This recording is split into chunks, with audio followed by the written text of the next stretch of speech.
What's going on, guys? Oh my, Godzilla back here with a very exciting video, guys. Today we'll be taking a look at the HIYA Toys Godzilla, comparing it up to the SH MonsterArts, guys. Answering the age-old question, which is better, HIYA Toys or SH MonsterArts? Let's dive in. Oh my god! Guys, before we jump in too much, please hit that subscribe button so you never miss another video. We'll be comparing a ton more SH MonsterArts and HIYA figures, as well as keeping up with all the new releases from these two companies and more, especially the Bandai's. Guys, hit that subscribe button. Stay tuned to the channel. Thank you so much.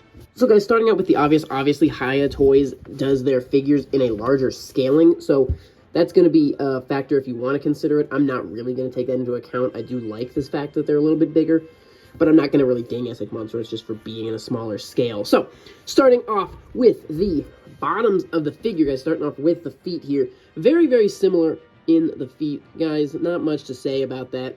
Very similar.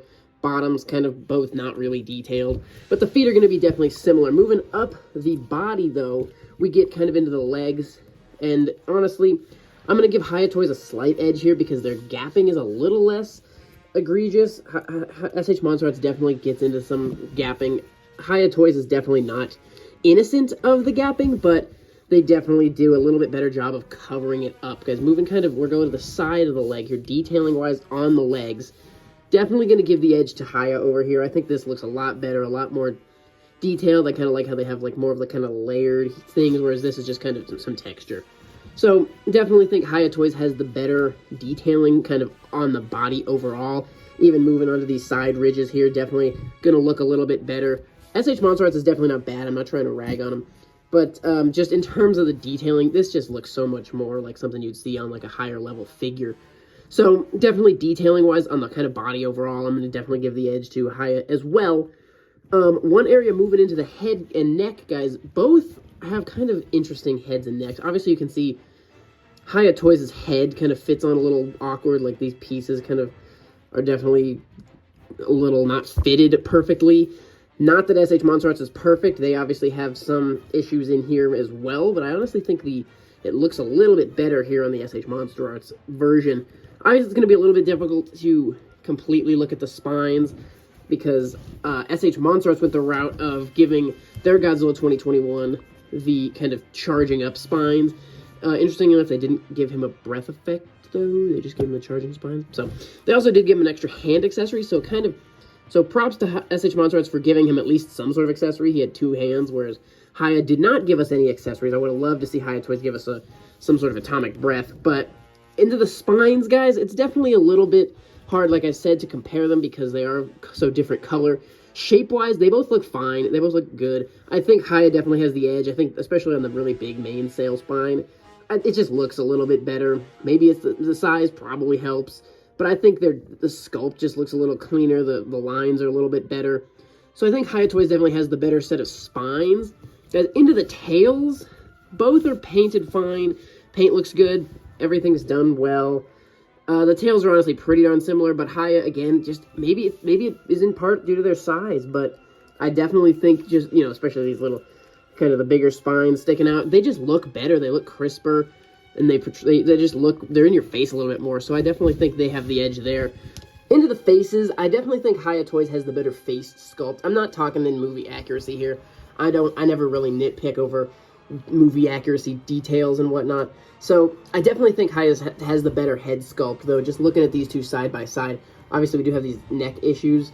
So SH MonsterArts might have the neck edge, but I think the neck looks goofier on the SH MonsterArts just because he has less of a neck, I guess, I'd say.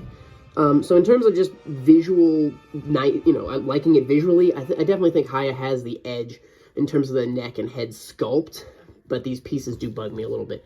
Moving into the actual face, though, if we turn these guys, the face sculpt, I think, again, HIYA Toys has a little bit better, more visually pleasing face sculpt. SH MonsterArts it's very small, which I know they did shrink Godzilla's head some in the movie.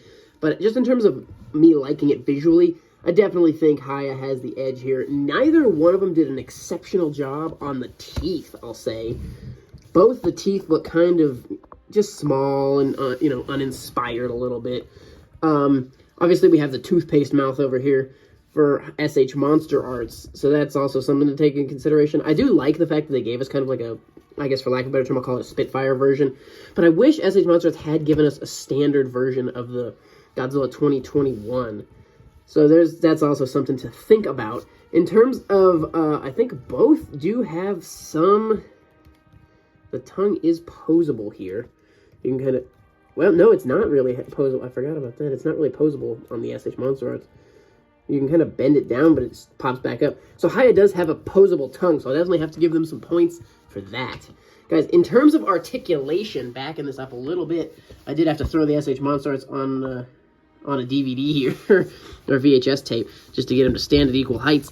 But moving into some articulation, guys, this will be an interesting one to figure out because we're just going to have to do it piece by piece, really. So, starting with the leg of the HIYA, we do kind of get some full extension. It can go back. It has a little bit of in and out movement. We do have some foot articulation. That foot will, you can point and flex a little bit on it. And it does get some side to side. So pretty awesome articulation there on the leg of the HIYA. SH MonsterArts is basically going to match that, I think. So no real difference. I think we're going to get some a little less in and out. But the bending of the leg is fine. We do have some of the point and flex on the foot. The foot will independently rotate a little bit less, but still rotates. So pretty even on the leg articulation. HIYA might have a little bit better. Moving into the arms, we'll start with the SH MonsterArts. We do have the wrist articulation. SH MonsterArts Godzilla always is popping off, though. Popping off in a bad way. The hand is always just popping off. But we do have wrist articulation. And then the arm goes bends at the elbow really well. Does kind of move at the forearm. At the shoulder, it's a little tight. Let's try the other arm here. It's a little tight on both of these. But this one's a lot better. So we do have some movability there. Little bit of of bending of the arms, kind of in and out. So there is some articulation there. Into the HIYA, do we have that wrist articulation? The answer is yes. It's a little bit less than the wrist articulation on the SH MonsterArts, but the joint is so visible here. This is so clean here on the HIYA, so I'm definitely not going to punish them for having a little less articulation, but no gapping really at all. And then the elbow moves some. I definitely think SH MonsterArts might have a little bit cleaner movement. The shoulder joint's a lot more movable in and out on the HIYA, though. And obviously our up and down is going to be a little bit better. So the arms are a little bit give and take. The elbow on HIYA, not quite as good as SH MonsterArts, but the shoulder on HIYA definitely is better. So that's posability on the arms. Guys, at the torso, HIYA and SH MonsterArts are a little bit different. SH MonsterArts definitely has a little bit more gapping here. It is going to allow for a decent amount of up and down at the torso. Not a ton, actually, though. HIYA has very, very little, though. I don't really care too much about this articulation point because I'm never really needing to bend the figure at that point. So it doesn't bug me too much, but SH MonsterArts definitely has the edge there. Because in terms of the head and neck, SH MonsterArts is going to kind of look left to right pretty well, but we do get some intense gapping here. Look left to right pretty well, up and down very well. Kind of all around, very easy head mobility. In terms of the HIYA, looks down pretty well, does get some gapping going toward the back of the head. Looks up pretty well, again, gapping. Side to side very well, gapping too, though. So we're going to have to deal with gapping it, but the heads are very similar. We already talked about the tongues, guys. HIYA has articulated, SH MonsterArts does not. Mouth on the SH MonsterArts, interestingly enough, you're pretty hard-pressed to close this thing all the way. That's about as close as we're getting. I'm giving a pretty good amount of pressure here. And there's how open we can go. In terms of HIYA, it closes pretty much all the way. And then it opens, and then we do have the articulated tongue in there. So I think head and mouth articulation, HIYA definitely is going to have the edge. Guys, moving into a huge one that I love testing out when I get a new figure, the tail articulation. HIYA is definitely fairly stiff. So there's our bend. We're going to go back this way. We can go up a little bit. And it's very stiff. I'm sure we could get a little more out of it if we really start forcing it. Very stiff tail articulation. You can get down a couple things that you would need. You can get some bend to it. That's really all I really ever need is just a little bend. But definitely not too mobile on the tail there. Into the SH MonsterArts, guys. This is one of my favorite things about SH MonsterArts, is they have amazing tail articulation. And this is actually not even one of their best examples. Some of their figures just have the best, but definitely up, down a little easier. Everything just flows easier. These joints are really loose, and I really enjoy the posability of the tail. However, with the loose joints, you get some, sometimes the tail won't stay where you want it. It doesn't stay as bad. Another thing I would have to ding SH MonsterArts for is this gapping back here is so bad. Like, you can see straight through the figure there. Pretty intense gapping back where the back of the leg meets the tail. So, but that's your articulation, guys. In terms of pricing, we're going to have to talk about that as well. Now, it's hard to talk about pricing because both of these guys are no longer new. So we're dealing with second-hand prices, where HIYA Toys is just insane inflation on these second-hand prices, guys. I have seen these figures in the past when they first came out and people were scalping them really bad. Also, don't scalp. It's mean and horrible. But I saw these things going for $500. That is incredibly high, especially considering they came out at 50 to 60 was the price point for these guys. The price point for this guy coming out was about 80, just shy of it, I think. So, a little more expensive on the SH MonsterArts, but now that the prices have kind of changed as the figures are no longer new, this guy's settled around $100. I've seen him go from like 80 to, I've still seen sales of $200 as of like very recently. I just checked. So anywhere from like $100 to $200 for this guy. This guy you can get for under $100 generally, seems like. So definitely secondhand prices.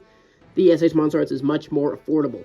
But if you get them new, HIYA has a slight edge as they are a little bit less expensive. So that's something to note as well. Guys, this is basically wraps up our review, comparative review. Let me know in the comment section below, which is your favorite? What do you think has the edge? Definitely very curious to know which one of these figures you like the best, which one you think has better X, Y, and Z, articulation, paint, this, that, the other thing. We didn't really talk too much on paint, but I definitely think both of them were very well painted. I like the color on HIYA a little bit more. They did get a little bit more intricate with some of the details. Like you can see, they even painted inside of his chest a little bit here with some throwing in some light oranges. You can see it on the legs too. They threw in some of those light oranges. This guy didn't receive much other than his one color, except he does have a nice little sprayed chest there. Looks pretty good. So both of them have very good paint, I think, aside from the inside of this guy's mouth. It looks goofy as heck, but that'll about do it, guys. Let me know in the comments what you think. What do you think? Which figure's better? Which company is better? I definitely think HIYA Toys is hitting hard, coming out swinging.